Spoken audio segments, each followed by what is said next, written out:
Well, good morning, everybody. Feels like fall outside, doesn't it? Kind of nice. So,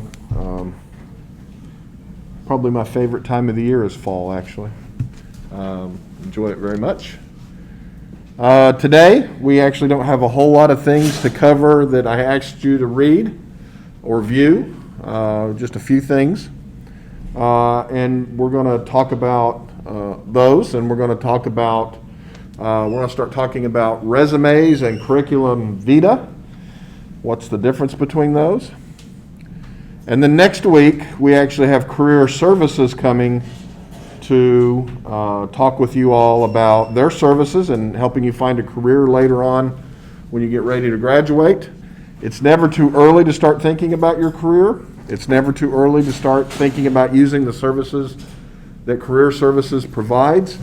And it is certainly never too early to have a resume ready. How many of you already have a resume put together? Okay, a few of you. Many of you don't, and that's okay. That's typical. But there are going to be times moving forward from now on, basically, where somebody's going to ask you for your resume or your curriculum vitae, as we call it, a CV, and you need to be able to produce that on demand. You can't, when you have an opportunity and somebody says, give me a copy of your CV, you can't say, let me get back to you in a couple of days. They want it then. They expect you to have it in hand. And that can happen even at the university. It could well be that you're applying for a job on campus and they want to see your resume. They're not interested in seeing it 2 days from now. They want to see it now. There's other people that are applying for these jobs. And you don't want to be caught without both a CV and a resume. So I'll show you mine, which is actually in a software platform called Faculty Success. Yours will not be in that platform, so you will have some additional things to view before next week. So let's talk a little bit about some of the reading that I had you all do, and that is turning not plastic, that should have been plastic, I'm sorry, I misspelled that, into valuable lube oil. This came from Science Concentrates from our ACS meeting news. So the American Chemical Society has two main meetings every year. If you all do research, you may well end up going to an ACS meeting. They have a spring meeting and a fall meeting. The spring meeting is April-ish every year, and the fall meeting is usually in August.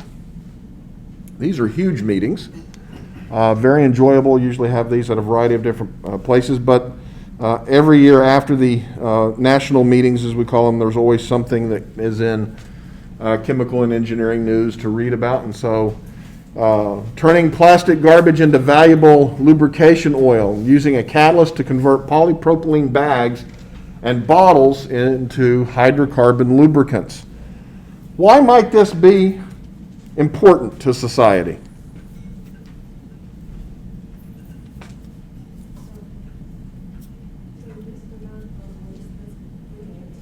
Okay, yeah, that's right. So plastics, while they have transformed our lives and made things a lot easier for us in a lot of ways, there's no such thing as a single-edged sword. The other edge of this is pollution, right? With anything chemically related, you always have to be concerned with pollution. You may have learned, if you've had any interest in marine systems, there are places in the world where these huge zones of microplastics and other things in the ocean. You may have heard about plastics getting into the stomachs of whales and other marine animals and killing them. It's a real problem, right? So when you go to Walmart and you use that bag and you take it home and you don't recycle it, a good number of them end up ultimately in the ocean. They're light, the wind can carry them very, very easily, right? But they are made of organic material. They are a polymer that's made of carbon and hydrogen. And what this research group did was find a novel catalyst that can actually take those polypropylene bags and convert them into higher molecular weight lubrication oils that can be useful. What do we use lubrication oils for? Cars? Is that going to be probably the future of lubrication, though? We're probably moving to a more electric vehicle future, right? It's not quite here yet, but using a lot less. But it doesn't matter. Doors, right? Your door hinges, you use lubrication oil. You use lubrication oil on anything where you have pieces that come together and have to have mechanical motion. Lubrication, even without the auto industry, will continue to be a thing that we have to deal with. And even electric cars will have to have some level of lubrication. It just won't be the volumes that you use now in your internal combustion engine. So being able to take something that has been developed and used once and then recycling it into something of high value is kind of the holy grail in a lot of ways in science. You want to be able to take things that we've already harvested and reuse them in high value products. It never really pays to take a plastic bag and chop it up and convert it into something of lesser value. You know, that just never works out economically, even though people have grandiose ideas about that being something that we can do. We can take the plastic bags and the auto tires and we can make something cheap and readily available. You just never really get businesses interested in that. But if I can take something that starts out inexpensive, waste, and I convert it into something that I can charge $10 a quart for a lubrication oil, now you're going to start to get industry interested in that. And so being able to convert things like plastic bags into valuable oils might be very, very interesting. What other areas could you see this being, or something similar to this? What other things do we have that we waste quite regularly that might be able to be recycled back into something useful? Pardon? Bottles? Yeah. So plastic bottles. What else? Glass. Glass is a tricky one. Glass is an inorganic material, right? It's basically melted sand. And so it would be hard I think, to find a catalyst that can convert that into things of higher value. Does anybody know what happens to most glass that gets recycled these days? If you've ever driven down a newly paved asphalt road and you see the little glistening sparkles, those are those chopped up glass that's in that road pavement. So a lot of that actually ends up being put into something like that as a filler. Because glass is just hard to work with. If you think about glass, every time you go into the laboratory to do all of your chemistry, you're doing that in glass. Glass is pretty inert, but you can take a plastic bag and you can actually dissolve it. You can do things with it. Glass is a lot harder, but it is a problem because we generate large volumes of glass every year, and what to do with it. What else might you think that we generate a lot of waste from that could be a valuable feedstock, as we like to call it in chemistry?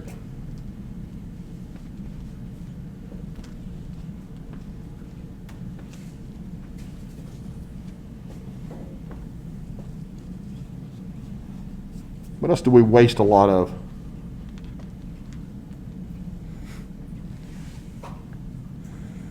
We waste a lot of food, actually, right? A lot of cellulose. So think about it. Your mom or your dad goes out and they mow the lawn, all those grass clippings, all those farmers that grow wheat and corn, right? You harvest the grain or the corn, and then there's all that other byproduct. Cellulose is the most abundant polymer in the world. What can we do with that? What might we be able to convert cellulose into? There's an entire industry called cellulosic ethanol. Ethanol, as you all know, is not just for drinking, but it's also for burning. It's a fuel source. And making alcohol from corn is actually not economically viable for your car, even though we do it. Okay? But the waste product from that agricultural industry, if we could convert that into ethanol, you could make huge quantities of ethanol, less expensive, and actually be viable as a fuel source. And it turns out that cellulose is a starch, but it's not readily digestible, right? And so you have to have chemical systems and enzymes that can convert it into ethanol efficiently. And there's a lot of groups doing research on that these days, trying to identify places where they can do those kinds of things. So if you're interested in environmental issues, chemistry has a place for you, right? Chemistry doesn't just create the problems, it also helps solve the problems it creates, okay? So if you ever heard the term better living through chemistry, I do believe that that's true. And this is one example where we can take something that we have a large abundance of as waste and convert it into something a lot more valuable.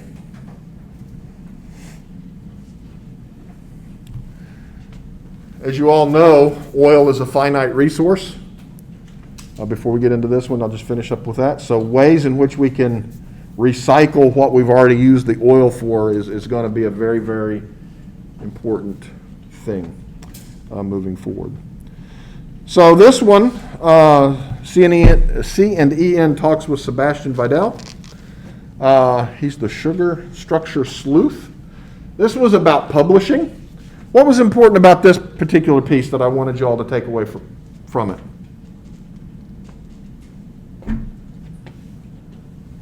It's important there. Errors, yeah. Science does create errors, okay? And even though they didn't show a lot of structures in this particular thing, they did show a couple. Okay, and so when you look at these are sugars. When you look at them at first glance, they kind of look similar, unless you really notice the red pieces, right, that they identify as the errors.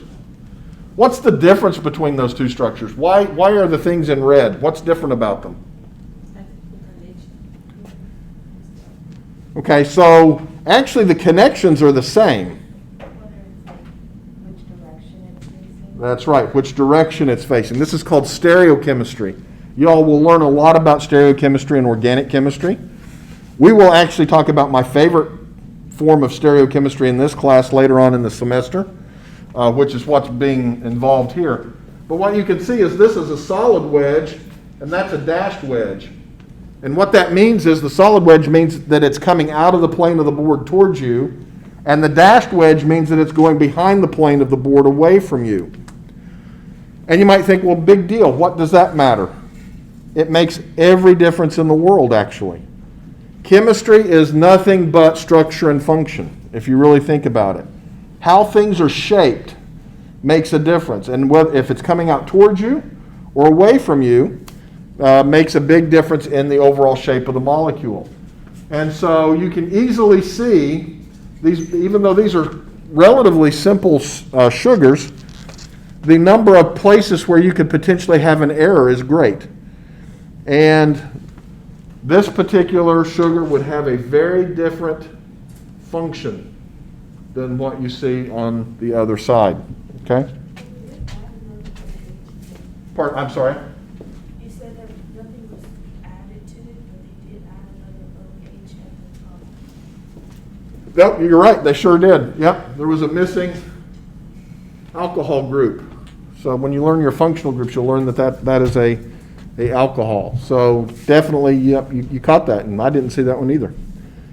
So the important thing is science does make mistakes, but we have what's called peer review. People are out there looking through the literature and finding errors, and the peers try to review it. So one always has to look at these things with a skeptical eye. And so he has definitely been doing this an awful lot. I have read papers before where, and how it got through the paper, the review process is always amazing. But where a carbon would have 5 bonds to it. If you've had organic chemistry, you know that carbon can't have 5 bonds. If you haven't, you will learn that. And so when I get a paper to review, I get asked to review papers from time to time.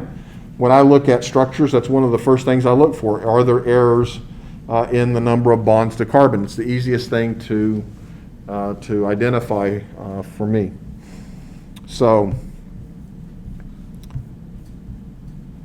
There are folks that are active in the publishing industry that are chemists, and they do things like this all the time where they're looking for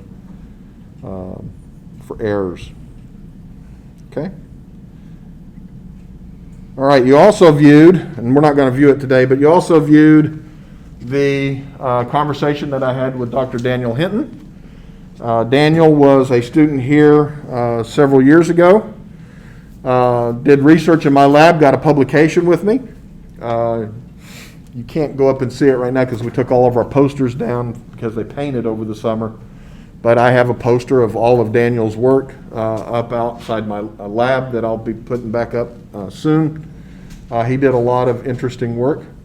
What did you take away from Daniel's conversation with me?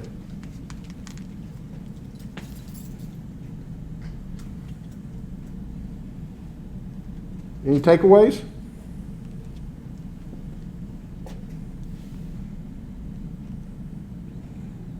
What's he doing now?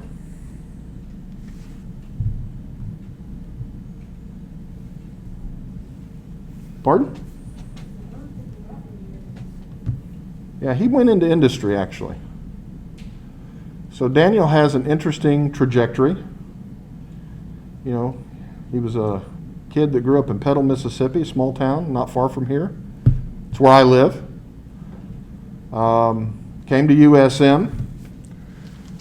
Started off in biochemistry actually, thinking that he might want to do med school. He wanted to keep that option open. He actually did ACS Project Seed research with us, which is for high school students. And he did that in a biochemistry lab with Dr. Heinhorst, if I remember right. Came back to USM, and after he took organic chemistry, he just decided, he wanted to do the organic chemistry thing. Daniel really liked that because it's kind of, I view organic chemistry kind of like blue-collar chemistry. We like to work with our hands and we like to build things. If you like to do that kind of thing, organic chemistry is definitely going to be something for you. It gives you a challenge of a puzzle, how you put things together. And that's really what he loved to do. So he joined my group and worked, I think, for almost 3 years in my lab. So you do not have to put off research until your last year. We actually have Chemistry 392, which you can get credit for before your senior year. And then, of course, your 496, which is your capstone research. You must do one semester at least of that to graduate. But he did multiple semesters. He got a publication with us. The amazing thing about Daniel, he applied to, I think, probably 13 or 14 schools, got accepted to all of them but one, and they included Johns Hopkins and some Ivies. He ended up going to UW-Madison, where he did some what we call physical organic research, and got his PhD and then went into industry. And he decided that he didn't want to become an academic because he wanted to be in the lab all the time. He wanted to work with his hands. He wanted to actually do the science. And folks like me no longer do that kind of stuff. We're really managers. We manage the research process. We have to raise money for it. We have to do all kinds of things. But Daniel didn't want to do those things. He wanted to go into the lab and work, and so he felt like industry was a better choice for him. He got an NSF fellowship. One of the things that you all need to think about if you're thinking about graduate school is the National Science Foundation has what's called a Graduate Research Fellowship Program, a GRFP. He applied to that. It gives you, if you get it, it is competitive. It gives you $30,000 a year salary for 3 years, covers your tuition, I think gives you some money for travel, but it also opens up other opportunities. Does anybody know what Daniel did as his other opportunity that was kind of cool? He studied abroad in Japan. He did. He studied abroad in Japan. And so that's very unusual for a graduate student. Typically, as an undergrad, you all will have an opportunity to study abroad if you so choose to do so. And I'm actually going to invite the study abroad folks here to talk to you about those opportunities. And I highly encourage you to do it. That was one of the big regrets for me when I was in college is I didn't do anything like that, and I look back now on my children, one who has finished college, one who is in college. My older daughter studied for 2.5 months in China one summer, and I mean it was just really cool to see all of the things that she was doing on a daily basis on her posts. It was kind of fun to watch. Of course, the pandemic has made study abroad a challenge, but I would still encourage you all to think about it if you're comfortable traveling. It is definitely an opportunity. But he actually put pause on his graduate work. I think it was for about 6 months, a couple months maybe. I forget what he said. And he went to Japan, studied in Tokyo, and he also talks to you about not being, try not to be afraid about traveling abroad. He didn't understand much Japanese. He learned a few phrases before he left, but he did just fine. Was in a laboratory, halfway around the world, and got an absolute fabulous experience that he was able to take with him. So, as you can think about that a little bit, you can imagine what his CV or his resume probably looks like and how it might be distinguished from somebody else's, right? If you took his CV and my CV and you looked at them together, we both went to graduate school. He got a GRFP, I didn't. He went to Tokyo, I didn't. You can start to see different levels of experience that he has that might set him apart from other candidates in anything that he's applying for. Okay? So he started off in a small company in Madison, Wisconsin. It was actually called, it was kind of funny, Platypus Technologies. I don't know where they came up with that name, but they were working on sensors. He worked there for a little over a year, I believe. And then, as life typically does, he and his fiancee decided to get married, and they wanted to be co-located at the same place. They didn't want to do the relationship by distance, and so they both found work in Indiana. There's a lot of chemistry industry actually around Indianapolis, Indiana, and so they were able to make that work. But it was really great to see Daniel again. I hadn't talked to him in a couple of years, and just to see one of your former students do so well is really a treat for us faculty. And I hope one day I will be interviewing some of you for some of these as time goes on. But you got to get through the program first and go on and do great things. All right, so that's the main stuff that I wanted to talk about from the things that I posted. And now we're going to talk a little bit about resumes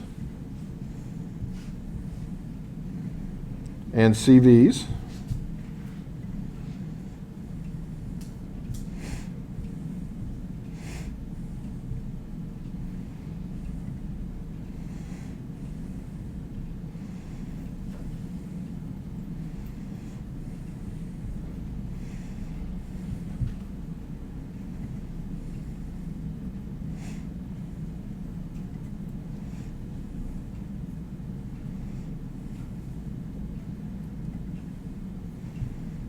Well, let me not do that one.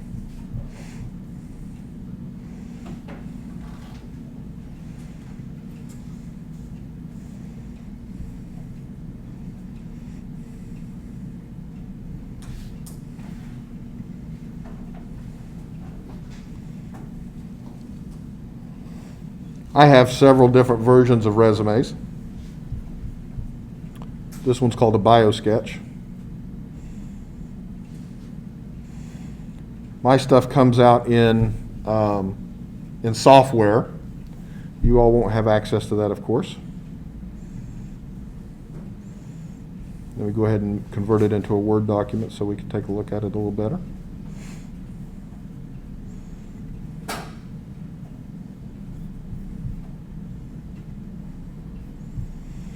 All right. What is the difference, do you all think, between a CV and a resume? Length. Length is the first thing that comes to mind. What do you all know about the typical length of a resume? Kind of what's the limit?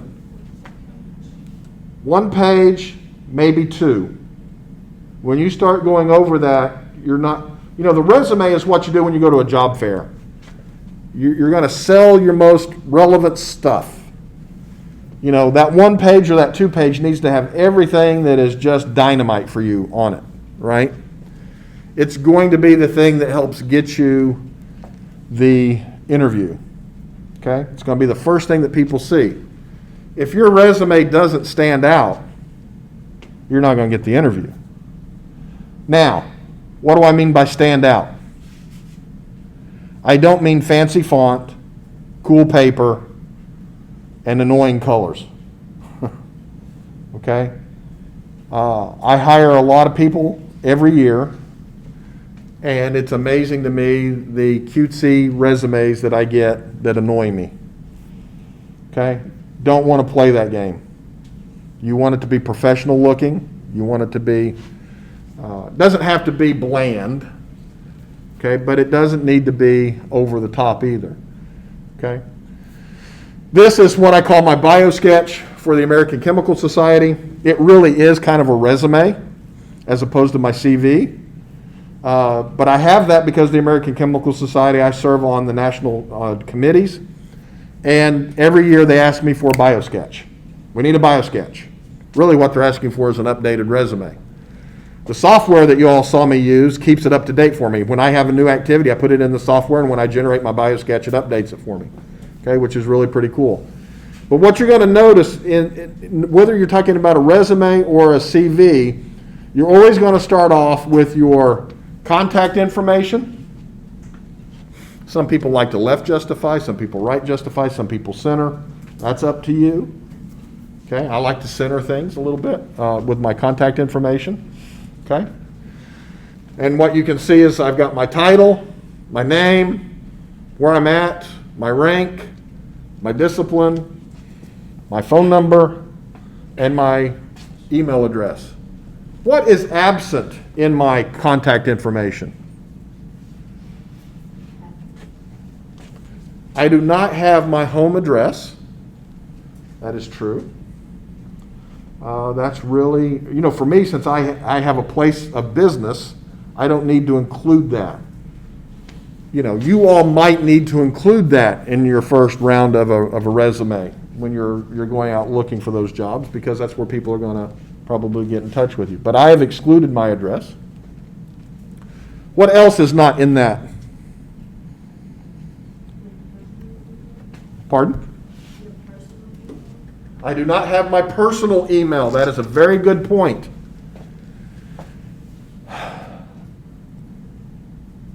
How you represent yourself in these documents is very, very important. People do not come and look at your resume without some preconceived notions about what you're presenting. Whether that's right or wrong is irrelevant. That's just the reality. I have gotten professional resumes where the email address was a personal email address, and to some people, if you read it, it could be offensive. Like hulkofaman@gmail.com. Am I going to take that person seriously for a job? Probably not, right? Because I'm going to start to have concerns about how is this person going to represent the company or our institution when they go out. I'm not saying you can't have those email addresses, but when you start to put together your resume, use your USM email while you're at USM, and then if there's going to be a period of time where you're not affiliated with an institution, use a professional email address. Okay? Gmail's free, Hotmail's free, whatever you use, it doesn't matter to me, right? But something like first name, last name @whatever.com will always be fine, right? You don't want to make it a cutesy email, okay? I do have my own personal email that I use, when I'm on eBay shopping for things. I don't use my my business email for that. When I do anything, that I don't think that it's associated with the university, I use my personal email address. How many of you have a professional personal email address that you'd feel comfortable using? Okay, good number of you. If you don't, it's important to get one, okay? Right now, I would recommend that you use the USM email address for your resume because you might be applying for something like a scholarship on campus or a job on campus. They're going to want to use that email address at this point. All right. What you'll also notice that I do not have any other personal information. I don't have the fact that I'm married listed, that I have children. None of that is listed on my professional resume. I get resumes all the time, especially from in Europe. I don't know what it is about in Europe, but when we get resumes from people in Europe, they will say, married with 3 children, and I'm like, I don't know why you're doing this. You want to typically leave that kind of stuff off because it's irrelevant, right? It doesn't matter for the purposes of the job. What your marital status may or may not be or anything else like that. So I try to keep it professional. I try to keep it serious. I just keep it to the information that somebody needs to know to make a decision about myself. You will notice that immediately after my personal contact information, I go into education. Why is that important? That's right. A lot of job positions, a lot of anything, will have some type of education requirement. You don't want people to have to search for that. You may blanket send things out, which I would not recommend you do, but some people do it, right? Like 1,000 applications at once. Some of them you just won't qualify for. It'll say you got to have a master's degree in X, Y, or Z, and you don't. They're going to look at that and just set you aside. It's not personal. It's just you don't meet the qualifications of the job, right? So you want to list your education first. You want to be clear about what it is. So for me, right, I've got a PhD. You'll want to go with your highest degree first. PhD, University of Oklahoma at the Norman campus. Graduated in '99. Ooh, that sounds like a long time ago for me. My major was chemistry, right? My supporting area was organic chemistry. I actually view myself as an organic chemist. There's my dissertation title. Notice that I actually put that in there. I spent 4 years working on my dissertation. It's something I'm very proud of. Okay?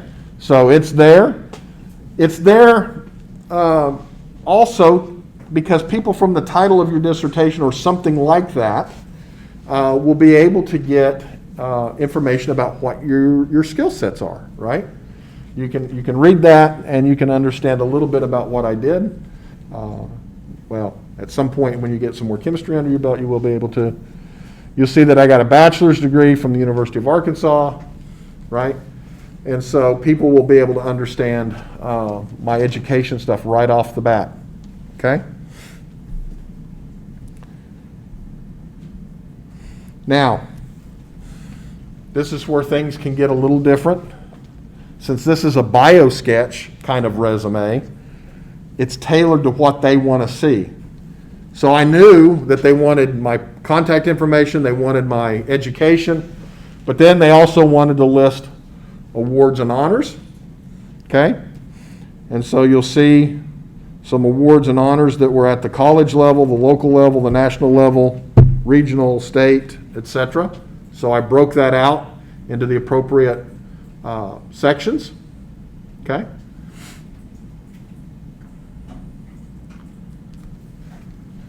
You'll notice that there's some of them that I was just nominated for.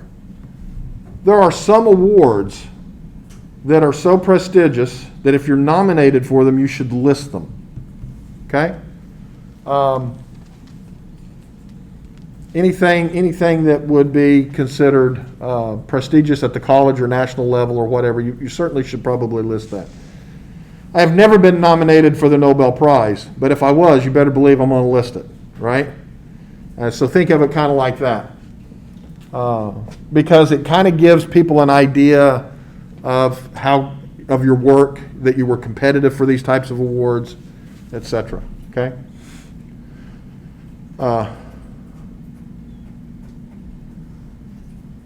And there's some uncategorized awards.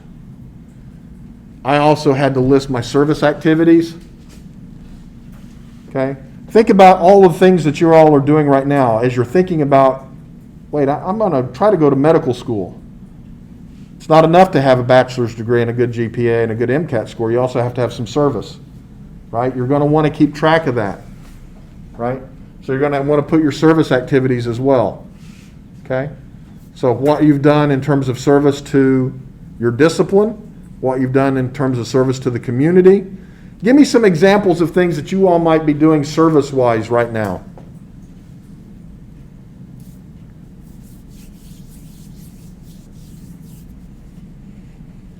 Is anybody serving as in a leadership role in a sorority, fraternity, or club? That's service. Anybody doing anything for Habitat for Humanity or working to collect donations for the Eagle's Nest Food Pantry? That's service to the community. Are you doing anything with your church or religious organizations? That's service.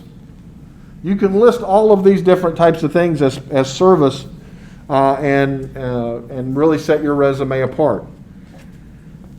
Your resume or your CV, whether you like it or not, will quite frequently be judged without you being present. You will not be able to put it into context.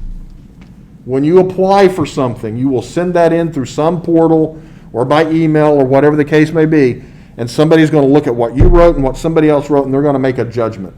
And you're not going to be able to sit there and say, oh, well, I forgot to put on, but I did X, Y, and Z. They're going to make decisions. Because quite frequently, people will get, especially for things like scholarships, they may get 100 applications or more. And they got to whittle that down to, they've got 2 people to give it to. Well, the first thing they're going to do is they're going to look at things like CVs and resumes and other documentation and just whittle that down to maybe 10. And then say, well, let's bring in these 10 and let's talk to them. Right?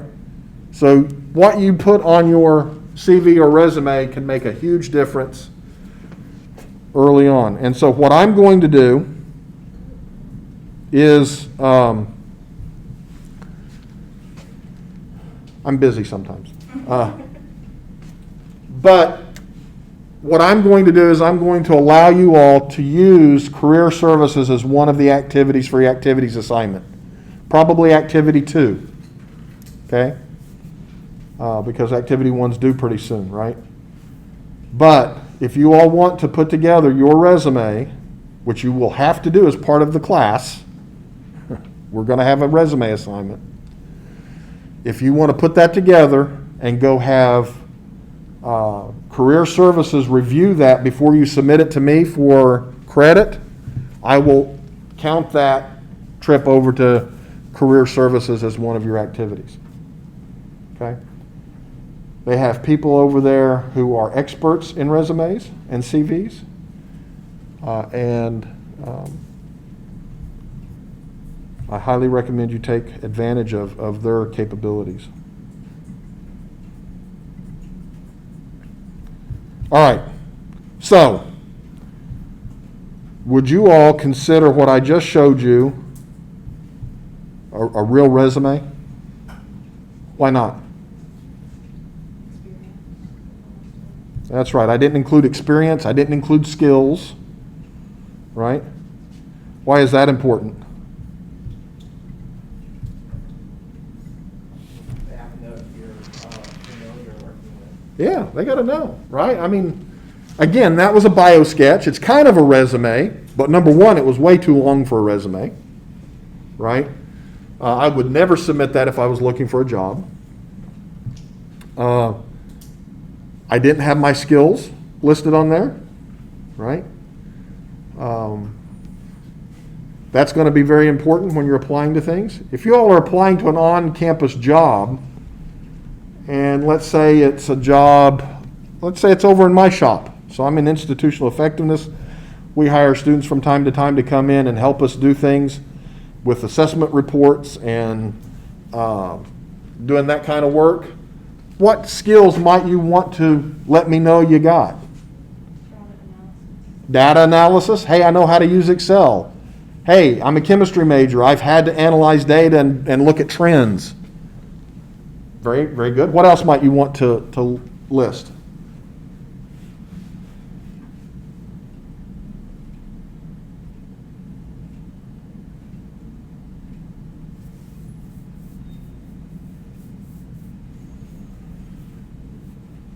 For writing reports, what might be a good thing to list?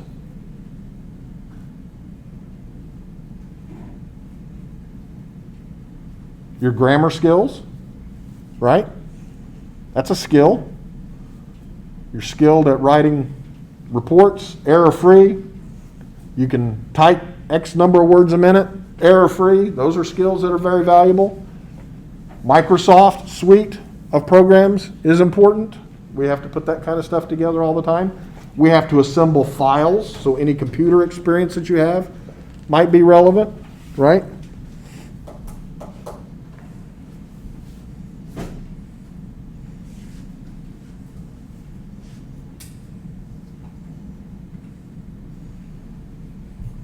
Now, in my software, I can run my Vita from any date range that I need to. I don't want to run it from there. I want to run it from here. Let's just do it here. And that's kind of nice.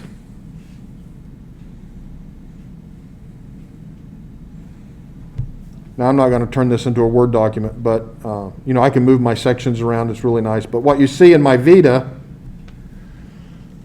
because I've been out of school for a while, right?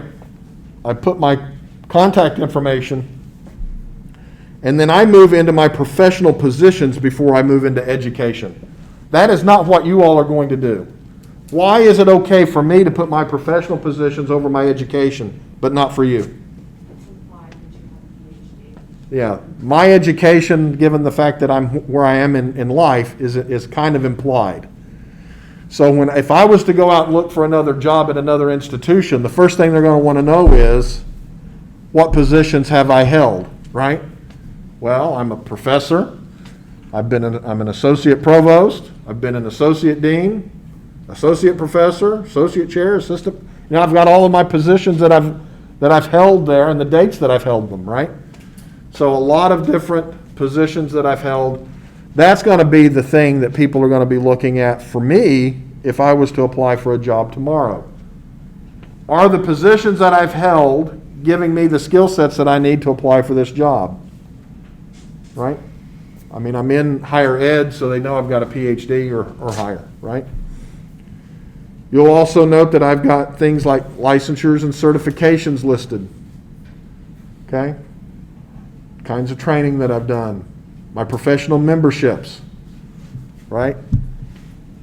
Those are important things. What organizations am I involved with actively on an annual basis? Okay?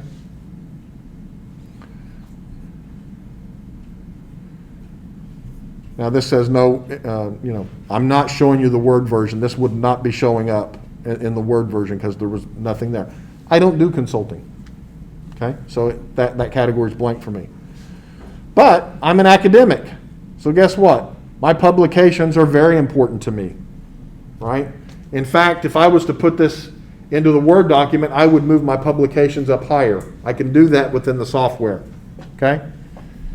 But you can see the list of publications since I've been, the presentations, these are all important.